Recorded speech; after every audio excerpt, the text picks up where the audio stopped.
A série de sermões no livro de Eclesiastes. Concluímos o capítulo 1 e agora começamos hoje o capítulo 2, verso 1 ao verso 11. Diz assim a palavra do Senhor: Disse comigo, vamos, eu te provarei com alegria. Goza, pois, a felicidade. Mas também isso era vaidade. Do riso disse, é loucura. E da alegria, de que serve? Resolvi no meu coração dar-me ao vinho, regendo-me, contudo, pela sabedoria. Entreguei-me à loucura, até ver o que melhor seria que fizesse os filhos dos homens debaixo do céu. Durante os poucos dias da sua vida, empreendi grandes obras, edifiquei para mim casas, plantei para mim vinhas, fiz jardins e pomares para mim, e nestes plantei árvores frutíferas de toda espécie. Fiz para mim açudes, para regar com eles o bosque em que reverdeciam as árvores. Comprei servos e servas e tive servos nascidos em casa.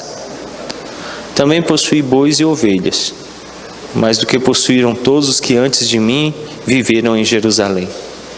Amontoei também para mim prata e ouro e tesouros de reis e de províncias. Provei-me de cantores e cantoras e das delícias dos filhos dos homens, mulheres e mulheres. Engrandeci-me e sobrepujei a todos os que viveram antes de mim em Jerusalém. Perseverou também comigo a minha sabedoria. Tudo quanto desejaram os meus olhos não lhes neguei, nem privei o coração de alegria alguma, pois eu me alegrava com todas as minhas fadigas, e isso era a recompensa de todas elas. Considerei todas as obras que fizeram as minhas mãos, como também o trabalho que eu, com fadigas, havia feito. E eis que tudo era vaidade e correr atrás do vento, e nenhum proveito havia debaixo do sol. Vamos orar. Salvador, Cristo, nós nos colocamos diante de Ti, ouvindo a Tua voz santa, e rogamos que ela agora ganhe morada em nosso coração pela operação do Divino Espírito Santo, que nos concede a compreensão e o entendimento das verdades eternas reveladas na Tua Santa Palavra, a fim de que sejam aplicadas à nossa vida a justiça e a retidão. É o que rogamos em nome de Jesus. Amém. Salomão vem nos falando da futilidade da vida. A palavra que muitas vezes é repetida neste livro, vaidade, significa vapor. Aquilo que se perde. Aquilo que, mesmo que você tente tomá-lo à mão, vai se perder. Esse vapor que não pode ser contido, mesmo que visto ali. Salomão então apresenta a ideia de que viver nesse mundo sem Deus é futilidade. E ele vem trabalhando essa ideia desde o início do livro, que é necessário uma vida onde Deus é o sentido dela, porque sem Deus a vida não tem sentido, a vida não tem significado. E aí Salomão então agora nos conduz aqui no capítulo 2 a identificarmos algumas situações que ele mesmo apresenta aqui. 5 áreas em que as pessoas podem tentar encontrar significado. Às vezes nós nos levantamos e perguntamos logo cedo, de manhã, o porquê de viver, o porquê da nossa vida, ou o porquê fazemos o que fazemos. E agora Salomão então vai apresentar 5 áreas em que tentamos encontrar sentido e não achamos, pelo contrário, a grande frustração e um grande vazio é correr atrás do vento. Primeira área que ele nos apresenta são os prazeres. Verso 1: Disse comigo, vamos, eu te provarei com a alegria. Goza, pois, a felicidade. Mas também isso era vaidade. A primeira área é a do prazer. Buscamos significado naquilo que nos faz felizes, que nos é agradável. Salomão nos declara no verso 1 que do coração dele, ele diz que ia provar a alegria e gozar a felicidade. Meus irmãos, o grande problema é que no verso 3 ele diz assim: resolvi no meu coração dar-me ao vinho, regendo-me contudo pela sabedoria, e entregar-me à loucura, até ver o que melhor seria que fizesse os filhos dos homens debaixo do céu, durante os poucos dias da sua vida. O problema é que Salomão deixa bem claro qual é a estratégia dele. É uma resolução do coração, da sede, da vontade, da alma. E ele então bola um plano. Ele vai utilizar o vinho como instrumento para produzir a alegria. O salmista nos fala sobre isso, que o vinho traz alegria ao homem. E aí Salomão diz que esse uso, ele é um uso correto, porque ele diz assim: dar-me ao vinho, regendo-me contudo pela sabedoria. Ele não se embriagou, ele não perdeu o sentido. Salomão diz que fez uso do vinho regido por sabedoria. Mas depois de tomar dos melhores vinhos que o homem pode produzir, ele descobriu que aquilo não tinha sentido. Você pode ir nos restaurantes mais caros, você pode comer as comidas mais caras. Eu tive a oportunidade de que meu pai me apresentou a comidas um pouco mais requintadas, bem novinho. Ele trabalhou com alguns presidentes, com alguns oficiais da Força Aérea de alta patente. E uma vez eu me lembro que ele me apresentou uma comida bem requintada, ovas de salmão. É bem cara, comida cara.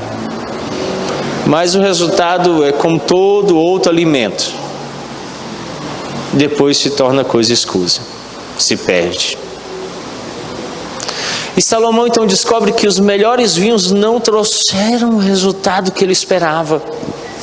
Não trouxe alegria. Os melhores restaurantes, as melhores comidas, ele continuou com um grande vazio. Salomão não está dizendo que é errado ter prazeres. Ele não está condenando a alegria e a felicidade. Ele só está dizendo que quando você acha que isso vai produzir um resultado satisfatório na sua vida, é algo inócuo, vazio.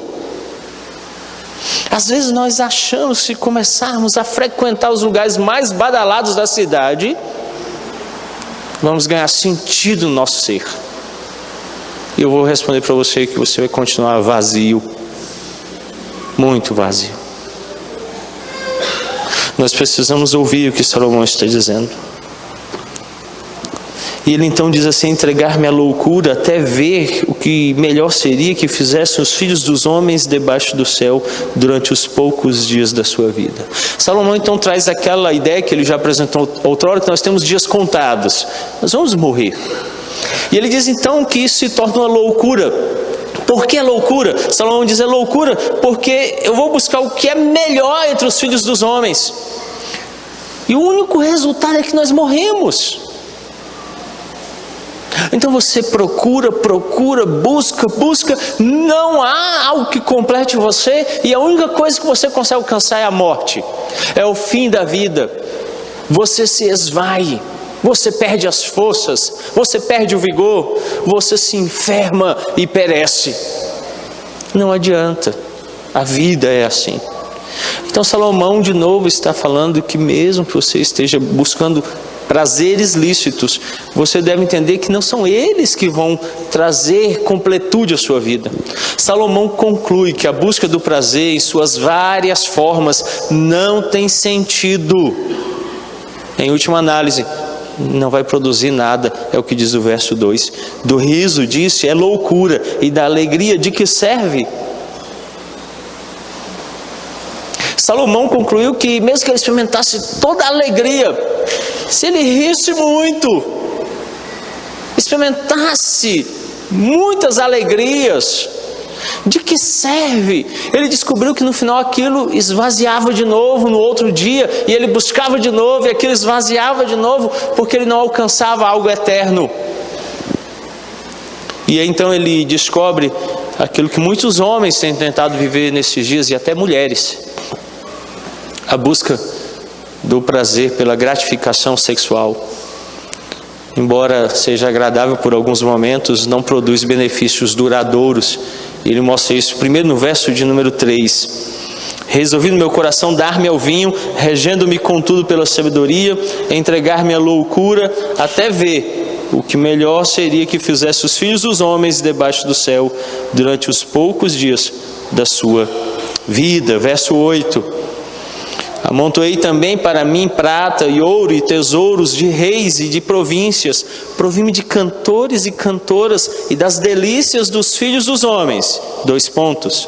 Mulheres e mulheres.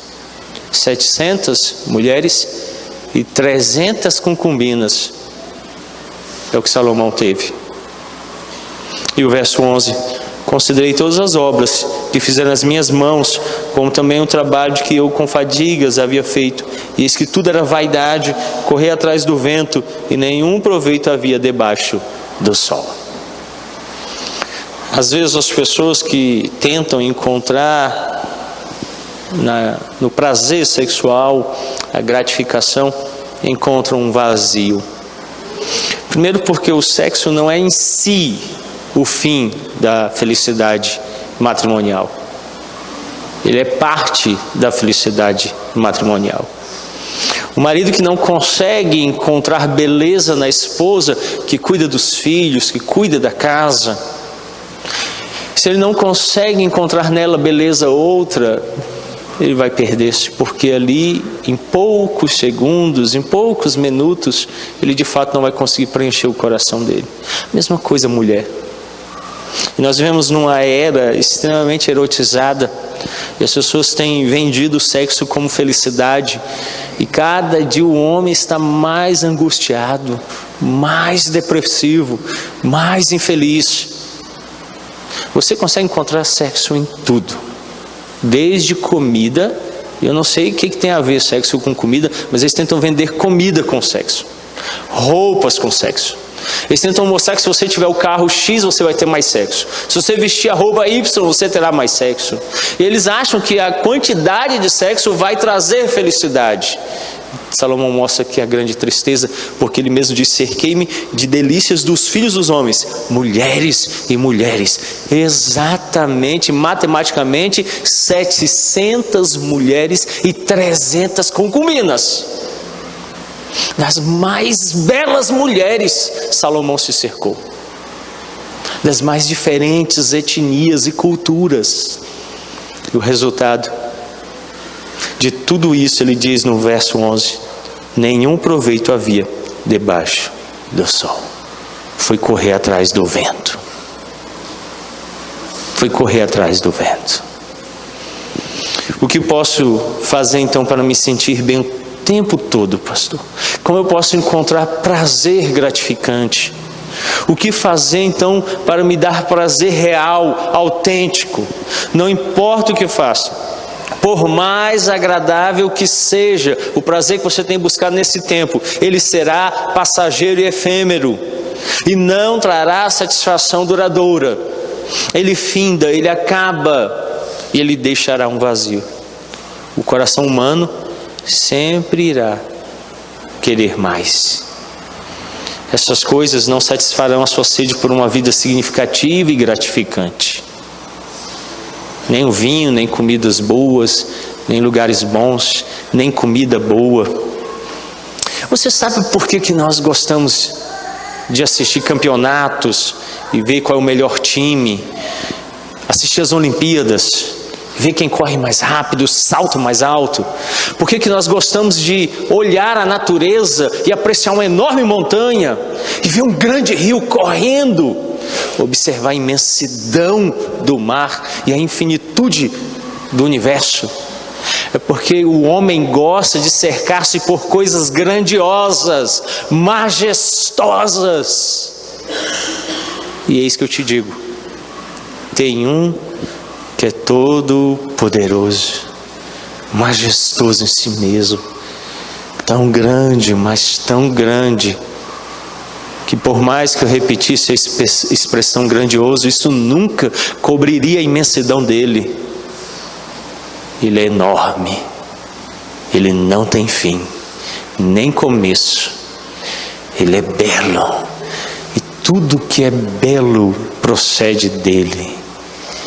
Só nele há prazer suficiente para nós. Só nele encontramos algo que verdadeiramente nos satisfaz. Só nele nosso coração encontra repouso, descanso e sossego. Você pode encontrar prazer nessa vida, neste mundo. Você pode buscá-lo desde que num relacionamento correto com Deus. Olha o que diz o verso 25 do capítulo 2. Pois separado deste, quem pode comer ou quem pode alegrar-se? Sempre que você for em busca do prazer, da alegria, da felicidade, pergunte-se se Deus está ali. Se você não encontrar Deus ali, você não vai encontrar alegria, prazer e felicidade. Você vai se enganar, vai iludir-se. Você vai correr atrás do vento. Encontre em Deus a verdadeira felicidade. É isso que Salomão está nos ensinando. Segundo, ele nos fala dos projetos. Em segundo lugar, onde podemos tentar encontrar alegria, felicidade autêntica, é buscando significado nos nossos projetos. São as coisas que construímos, conseguimos em nossas vidas, com muita luta. Salomão construiu grandes casas, plantou vinhas frutíferas, criou jardins e parques extravagantes. Ele tinha o seu próprio zoológico pessoal. Ele construiu açudes para manutenção de árvores numa região de deserto. Até hoje, os engenheiros ficam maravilhados com a capacidade que ele tinha de deslocar água de quilômetros e quilômetros de Jerusalém, usando simplesmente a gravidade. Ele construiu casas que causam inveja naqueles programas de reforma que passam na TV. Você não vai encontrar nenhuma casa nos nossos dias como as casas que Salomão fez. Os projetos dele foram maravilhosos. Ele tinha, como eu disse, o seu jardim particular com animais selvagens. Se ele queria observar um leão, ele tinha no seu quintal ursos, as aves mais diversas. Era algo maravilhoso, esplêndido. Como diz Eclesiastes 2:4, acompanhe comigo: empreendi grandes obras, edifiquei para mim casas, plantei para mim vinhas. Projeto de grande realização. Construiu casas, jardins, vinhas. A palavra usada para jardim aqui, ela tem como raiz a palavra gan, que no hebraico significa guardar. É a palavra que Deus usou lá no início, quando Ele criou o jardim do Éden e disse para Adão: guarda e cultiva o jardim. O que o texto está dizendo é que era um jardim muito parecido com aquele lá do Éden, que Deus criou. Se você parar para ler esse texto e observar as minúcias, o que Salomão construiu é algo maravilhoso, algo gigantesco, esplêndido e belo. Que grandes projetos, que obras maravilhosas. Assim como o caso dos prazeres egoístas, Salomão descobriu que a satisfação obtida com os projetos de construção e reforma eram apenas temporários. 4 versos 5 a 6. Fiz jardins e pomares para mim, plantei neles árvores frutíferas de toda espécie. Fiz para mim açudes, para regar com eles o bosque em que reverdeciam as árvores.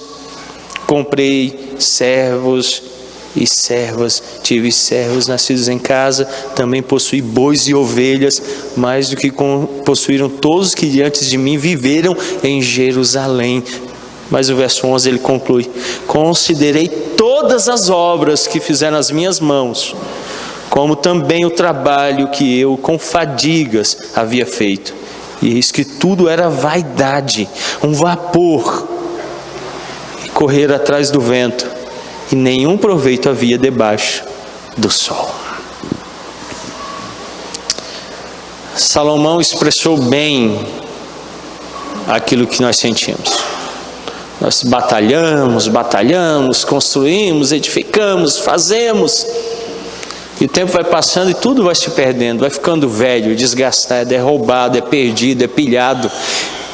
E se ainda permanecer, você morre e fica para os outros, eles desfazem como se nada importasse, como se não tivesse valor. Ele diz que se aborreceu com o trabalho de suas mãos debaixo do sol. E olha o que diz o verso 18, acompanhe comigo. Também aborreci todo o meu trabalho com que me afadiguei debaixo do sol, visto que o seu ganho eu havia de deixar a quem viesse depois de mim. Esse é o único resultado. Salomão descobriu, olha, eu fiz, a única coisa que vai restar para mim é deixar isso para os outros.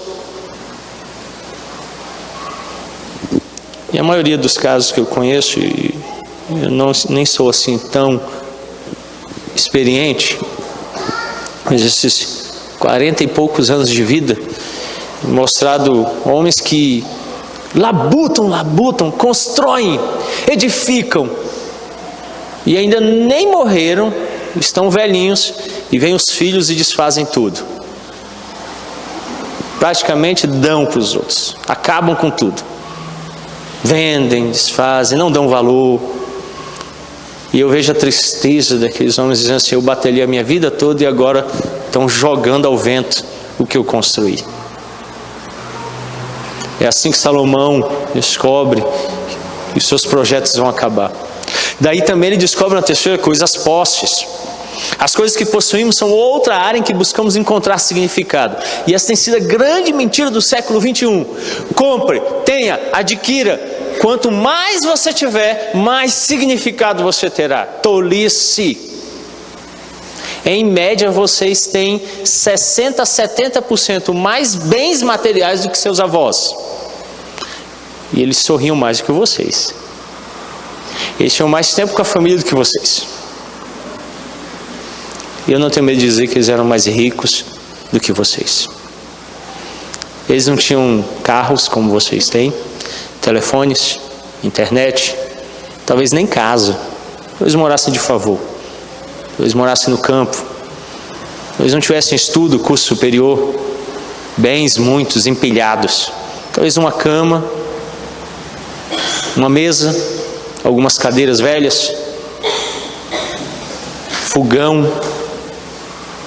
Os que eram mais abastados tinham uma geladeira. Televisão, pouquíssimos tiveram. Roupas, eu acho que poucas. Talvez uma ou duas para ocasiões muito especiais. E nós estamos abarrotados de coisas e não temos sentido de vida. Nós levantamos já cansados de tanta coisa que a gente precisa fazer. De tanta coisa que a gente precisa cuidar. A nossa vida é um ciclo de resoluções. Liga isso, desliga aquilo, põe isso para carregar, tira aquilo dali, põe para cá, aperta aquele outro. Assim era a propaganda do micro-ondas, que dizia que agora você não ia mais gastar tempo cozinhando. E em poucos segundos você teria comido a sua mesa. Mentira. Mentira. Nós gastamos mais tempo no supermercado escolhendo entre os tipos de produtos que têm pequenas nuances de cor na embalagem somente, para depois chegarmos em filas quilométricas e pegarmos um trânsito enorme para chegarmos em casa e falarmos, em 3 minutos eu preparei minha comida. Quanta tolice. Quanta tolice. Gastou horas e horas só para comprar a embalagenzinha sem sabor, de isopor, com um pouco de sal. Nossos avós que sentavam de frente da plantação e olhavam o milho crescer, que iam lá e debulhavam ele ao redor dos filhos e cozinhavam juntos o angu, que comiam com aquela galinha caipira que o mais novo correu no quintal enquanto eles riam dele. e saboreiam sentados à mesa durante horas de conversa, iam se deitar já escuro. Nossos 3 minutos de bip, bip no seu micro-ondas são uma tragédia. Que horas e horas para nada. E Salomão então descobre que nós temos muito, mas isso não tem trago significado. Posses, tal como prazeres e projetos, não poderão nos proporcionar significado. Salomão concluiu que riquezas, e posses, e mais posses, só trazem mais problemas. Ele possui mais riquezas e coisas do que qualquer pessoa antes dele ou depois dele pôde obter. É o que diz nos versos 7 e 8 do capítulo 2. Obteve tudo o que queria, diz o verso 10. Não se privou de coisa alguma. Ele diz que onde ele colocava o olho, ele tinha. Ele olhava e podia ter. O que ele queria, ele possuía. Não se privou de coisa alguma e ainda assim achou que isso também era sem sentido, como diz o verso 11: considerei todas as obras que fizeram as minhas mãos, como também o trabalho que eu com fadigas havia feito, e eis que tudo era vaidade, correr atrás do vento, e nenhum proveito havia debaixo do sol. É vaidade, é nulo, é sem sentido, é sem significado. É a conclusão que Salomão chega. Que tragédia. Salomão descobriu que a riqueza, na verdade, traz mais ansiedade do que realização. Olha o capítulo 5 de Eclesiastes, versos 10 e 11. Eclesiastes 10 e 11. Quem ama o dinheiro, jamais dele se farta. Quem ama a abundância, nunca se farta da renda. Também isto é vaidade. Onde os bens se multiplicam, também se multiplicam os que deles comem. Que mais proveito, pois, tem os seus donos do que os verem com seus olhos? As pessoas que possuem muito dinheiro e bens materiais raramente se satisfazem ou se contentam com aquilo que têm. Quanto mais tivermos, mais pessoas haverá para tirar de nós o que temos. É fácil isso. Quando você tem menos pessoas vêm atrás de você querendo. Você não tem. Quanto mais você tem, mais gente atrás de você querendo. Você vai viver cercado de gente dia e noite, querendo alguma coisa. Essa é a definição que Salomão traz daqueles que amam o dinheiro. Está vendo que ele não está dizendo que você não deve ter dinheiro. Ele está dizendo que quem ama o dinheiro. Deus usou homens ricos e Deus fez homens ricos. Salomão está condenando aqueles que amam o dinheiro. Além disso, quanto mais dinheiro ganhamos, mais tempo passaremos pensando o que fazer com ele. Em última análise, tudo que podemos fazer com nossas posses é olhar para elas. É o que diz Salomão. Você vai ficar olhando aquilo que você tem, porque você não vai conseguir usar tudo, viver daquilo tudo. O dinheiro pode facilmente nos consumir. Temos que trabalhar muito para conservá-lo. Quanto mais dinheiro, mais trabalho. Quanto mais dinheiro, mais você vai ter que se envolver com ele. Posses podem se perder rapidamente e nos manter acordados a noite toda. Olha o que diz ainda lá o capítulo 5, verso 14. E tais riquezas se perdem por qualquer má aventura. Ao filho que gerou, nada lhe ficará na mão. Que tristeza. Salomão declara então que essas riquezas, por uma má aventura, podem se perder rapidamente. E aquele filho que foi gerado não fica nada. Terrível. Que terrível situação. O simples fato de termos riquezas não significa que vamos desfrutar delas. Você pode ter tudo o que quer, mas se Deus não lhe der a capacidade para desfrutar do que você possui, então você não fará. Olha o que diz o capítulo 6 de Eclesiastes, o verso 1 e 2. Há um mal que vi debaixo do sol e que pesa sobre os homens. O homem a quem Deus conferiu riquezas, bens e honra, e nada lhe falta de tudo quanto a sua alma deseja. Mas se Deus não lhe conceder que disso coma, antes o estranho come, também isso é vaidade e grave aflição. Veja a definição de Salomão. Salomão está dizendo que você pode adquirir tudo, você pode ter tudo aos seus olhos, mas se Deus não der para você gozar isso, vai ser dado aos outros. Que grande aflição. Você reunir uma multidão de dinheiro e ficar para os outros.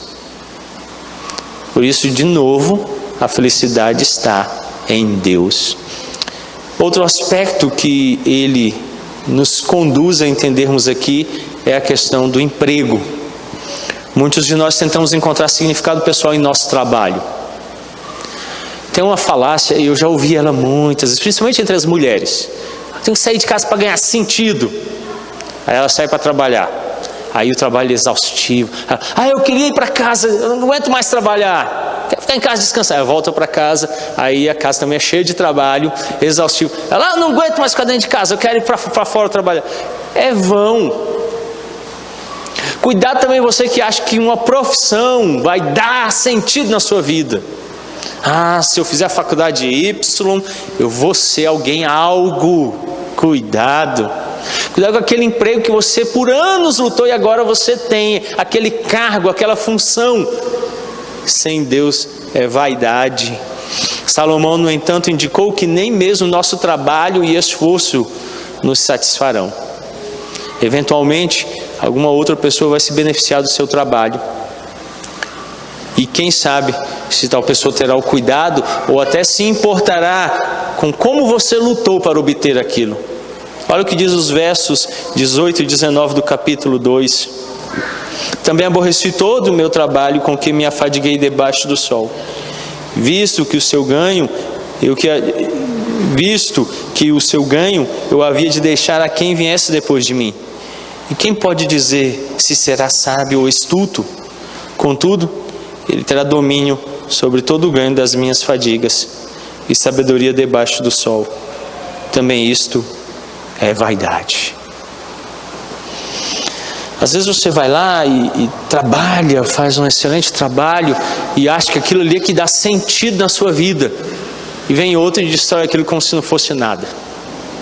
Joga aquilo pelo chão como se não servisse para nada. É isso que Salomão está dizendo.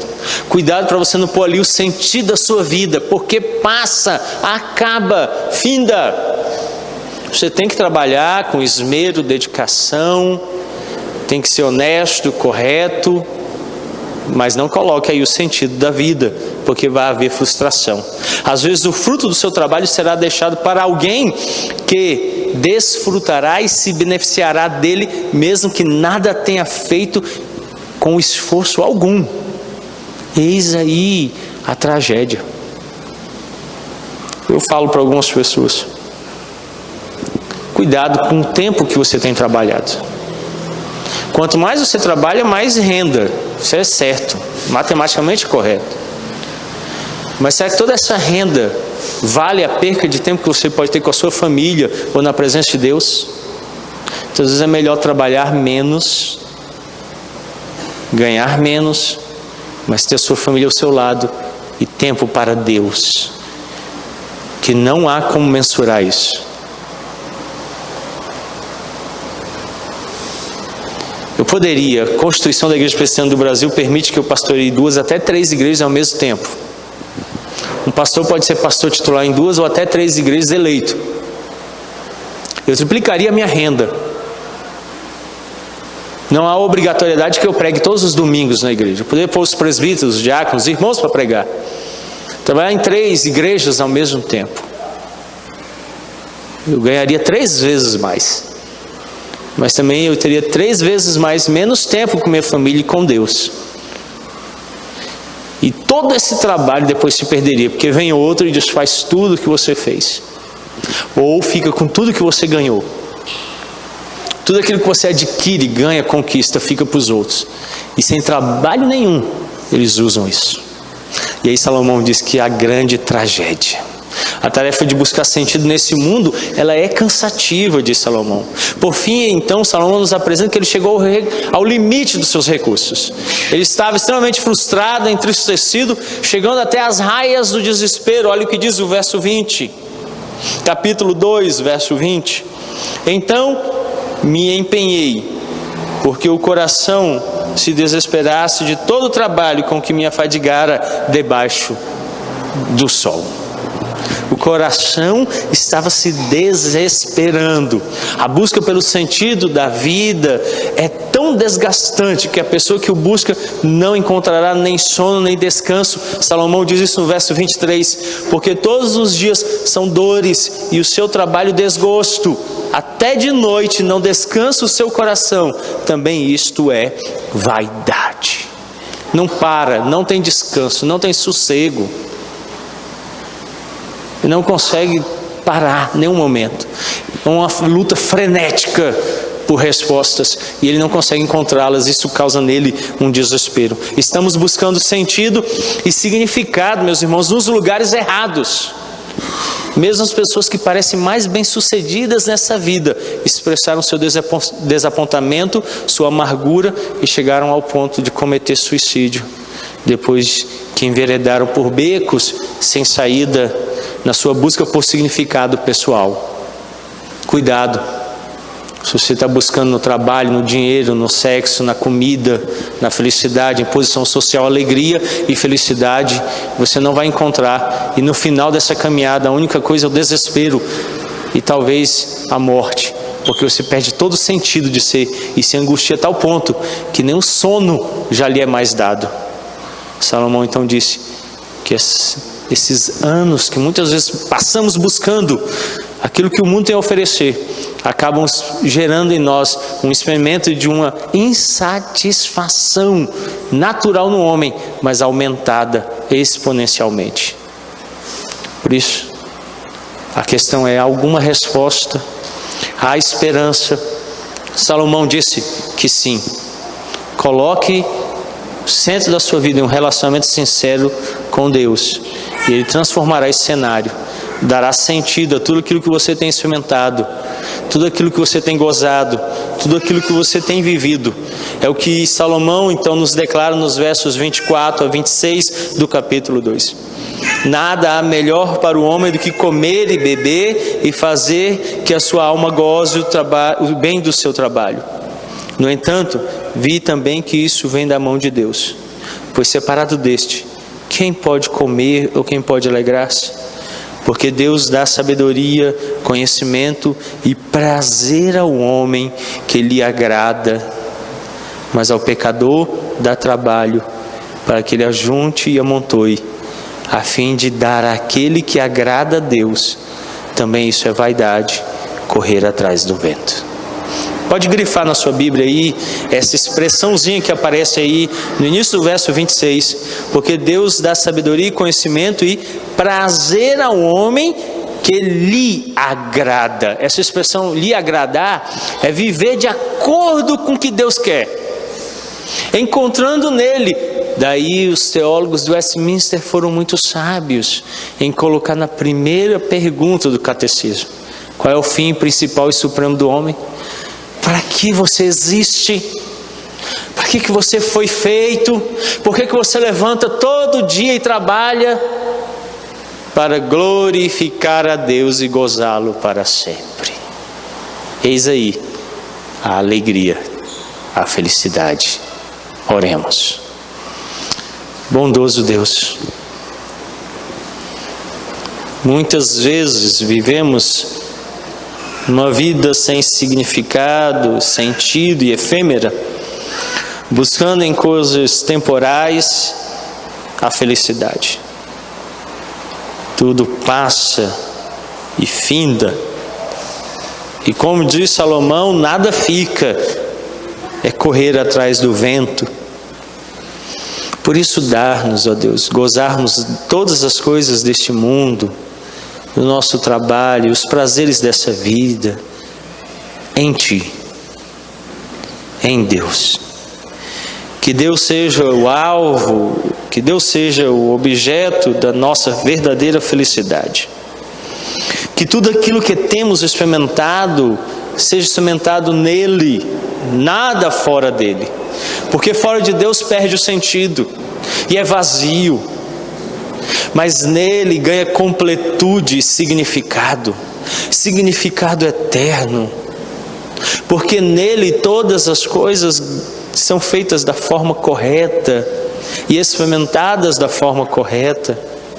O nosso comer, o nosso beber, o nosso vestir, o festejar, o alegrar-se, o relacionar-se, tudo ganha sentido em Deus e somente em Deus. Obrigado, Pai, por essa certeza. Obrigado, Pai, por essa alegria. A alegria de que em Ti temos o verdadeiro prazer, o verdadeiro contentamento, a verdadeira felicidade, o verdadeiro lucro com resultado eterno do nosso trabalho.